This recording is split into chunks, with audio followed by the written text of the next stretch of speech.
Hey,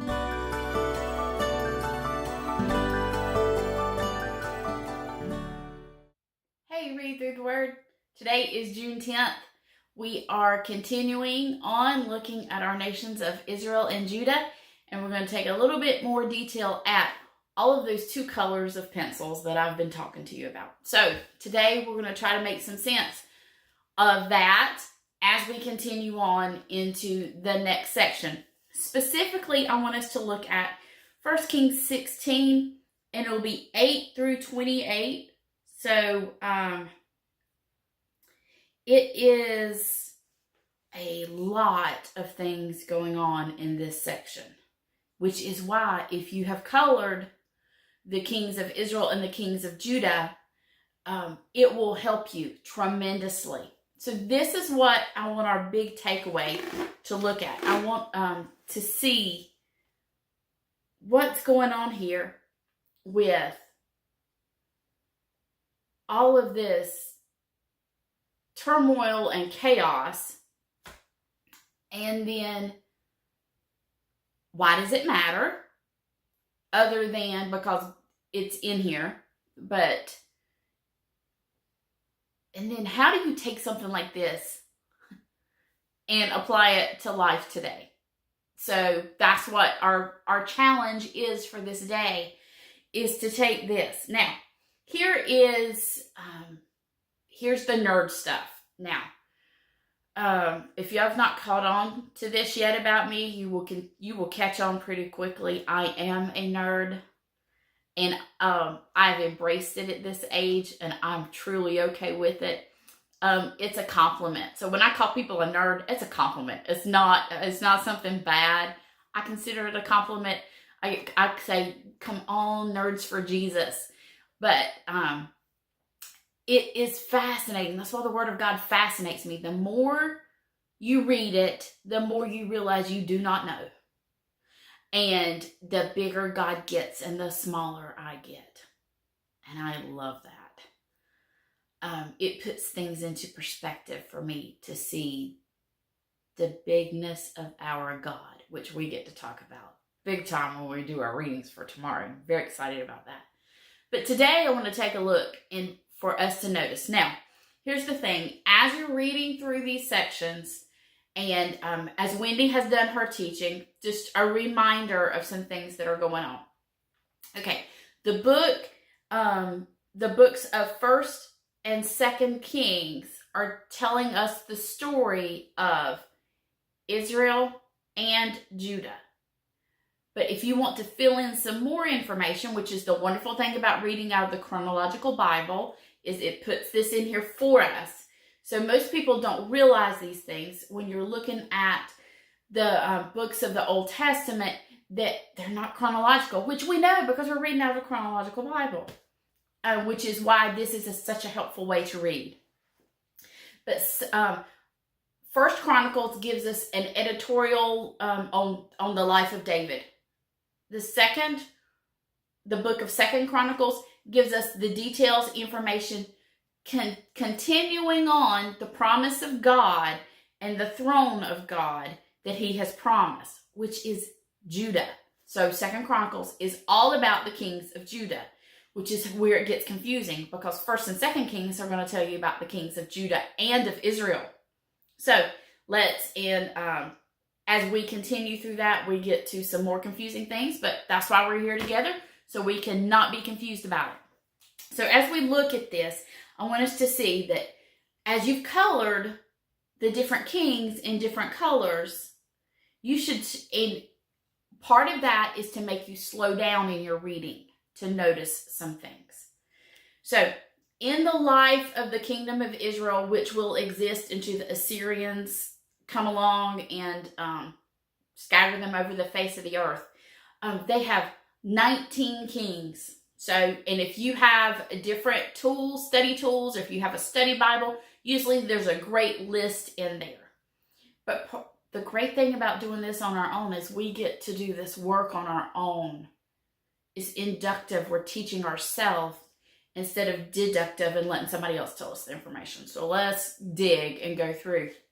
So there's 19 kings in that time period. And remember how we talked about following in the sins of their father Jeroboam? They all do. There's 0 of those kings who are good kings, who God would say would follow in the steps of their father David, which is how the Bible tells us they were a godly king. So 19 kings, none of them are good.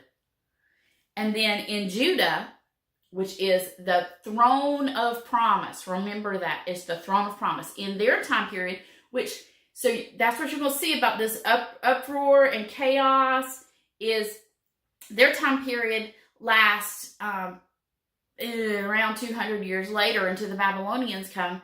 But there is 20 kings in their time period, which they last almost 200 years, but only have one more king. So that should tell you more about the stability of the throne in the southern kingdom. And of those kings, there are 8 that are good. The Bible tells us that they lived like their father David. Or it will tell us they tore down their high places. And you have some that are good, bad. And in your reading, that's what you're looking for.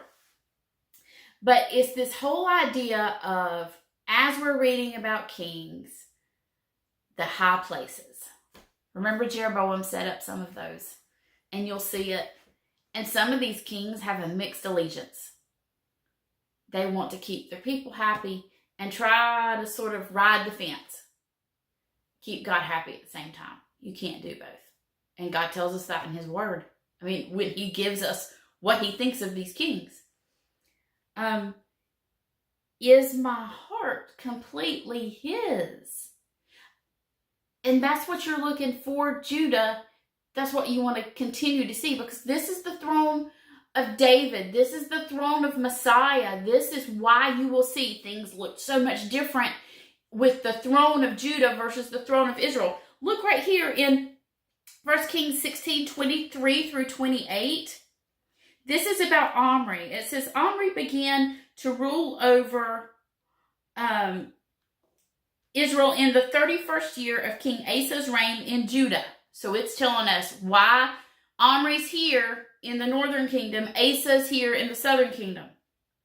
He reigned 12 years in all, 6 of them in Tirzah. And then Omri bought the hill now known as Samaria from its owner. He built a city on it, and he called the city Samaria in honor of Shamer. But Omri did what was evil in the Lord's sight more than any of the kings before him. He followed the example of Jeroboam, son of Nebat, in all the sins he had committed, and he led Israel to commit. The people provoked the anger of the Lord, the God of Israel, and their worthless, there's our worthless word again, idols. So, I want us to see that this mixed allegiance, this worship of golden calves, this worship of all of the things that are an abomination to God. And then we set up the capital of the northern kingdom of Israel is now Samaria. So all of this is information you're going to need to hold on to till we get to the New Testament. Because this is where we're going to start having our problems with those Samaritans. Because this is their start. And so when we look at this, we see, how does the throne of Israel go from one king to the next? They kill each other. There's a guy that's a king for 7 days. And when you look at all of that, it is chaos and murder and soap opera. Really, soap operas don't have anything. Anybody that tells you the Bible is G-rated has not read it. There's a lot of murder and things going on for that throne. But then you see the stability of the throne of Judah. What makes the difference? It's the promise of God. God promised, and it was so. The rest of everything going up in the northern is because Jeroboam did not believe in the promises of God, and it will affect the kingdom for the rest of its days. So, do we have a mixed allegiance? Do we care more for furthering our kingdom here on earth than we do for our allegiance to God? I love I love this quote. So this is a great quote to end with. This quote from Charles Stanley. Many years ago, I watched him preach a sermon on TV, and he said, obey God and let him deal with the consequences. That's what we need to do. Obey God and let him deal with the consequences. These kings did not do that. They cared more about circumstance than they did obedience to God. And there's a big warning for us in this. That we see what happens to lives that turn their backs on God and think only of themselves and not his plan. It's rough stuff. It really is. But it's good for us to look at the Word of God and see these warnings and to know that we can believe God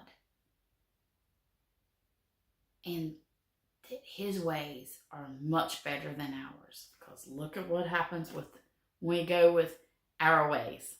It's not pretty at all. But God and his promises, that then and now, are what we should be building our lives on, and not all this other. So tomorrow we have some more